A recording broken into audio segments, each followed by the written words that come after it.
ఆంధ్ర రాష్ట్రం సుముఖంగా లేకపోతే గౌతమ్ అదారి గారు స్వయంగా పూనుకొని పవర్ సప్లై అగ్రిమెంట్ కుదుర్చుకోవడానికి జగన్మోహన్ రెడ్డి గారికి 1750 కోట్ల రూపాయలు లంచంగా ఇచ్చారు అన్నది ఇక్కడ స్పష్టంగా పేర్కొన్న విషయం. అగ్రరాజ్యమైన అమెరికా ఈ విషయం బయట పెడితే తప్ప అసలు మన దేశంలో మన రాష్ట్రంలో ఇది జరుగుతుంది అని ఇంతవరకు బయట పడలేదు అంటే ఇది ఎంత అవమానకరం. అంటే మన దేశంలో ఉన్న సిబిఐ అయినా, ఈడీ అయినా, సెబీ అయినా, ఇన్కమ్ ట్యాక్స్ డిపార్ట్మెంట్స్ అయినా ఇవన్నీ ఏం చేస్తున్నట్టు?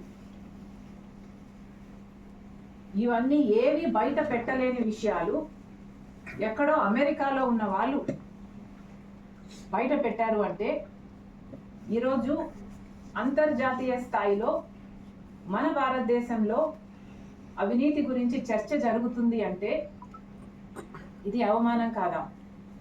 అదానీ గారు దేశం పరువు తీస్తే జగన్మోహన్ రెడ్డి గారు ఆంధ్ర రాష్ట్ర పరువు తీశారు.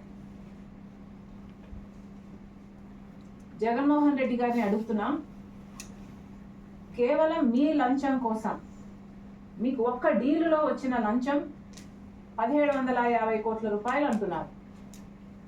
మీకు ఒక్క డీల్లో వచ్చిన లంచం 1750 కోట్ల రూపాయలు ప్రజలకు ఎంత భారంగా మారుతుందో ఒకసారైనా ఆలోచించలేకపోయారా?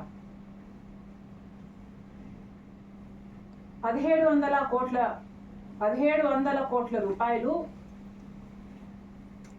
సోలార్ విద్యుత్లో జగన్మోహన్ రెడ్డి గారికి లంచం అయితే 17,000 కోట్ల రూపాయలు ఆంధ్ర రాష్ట్ర ప్రజల నెత్తిన విద్యుత్ భారం పడుతుంది. రెండింటికి కనెక్షన్ ఉంది అని నేను అంటం లేదు, కానీ ఈరోజు సినారియో చూడండి ఒకసారి.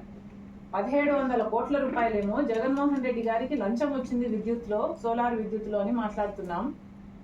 మొన్నటి వరకు జగన్మోహన్ రెడ్డి గారు చేసిన అప్పుల వల్ల డిస్కామ్లకు నష్టం వచ్చి 17,000 కోట్ల రూపాయలు ఆంధ్ర రాష్ట్ర ప్రజల మీద కరెంటు బిల్లుల భారం మోపబోతుంది చంద్రబాబు గవర్నమెంట్ అని మేము పగలనక రాత్రనక లాంతర్లు పట్టుకొని మరి ప్రొటెస్ట్ చేసి ప్రజల కోసం కొట్లాడడం జరిగింది. ఏం జరుగుతుంది ఆంధ్ర రాష్ట్రంలో ఒకసారి గమనించమని అడుగుతున్నాం.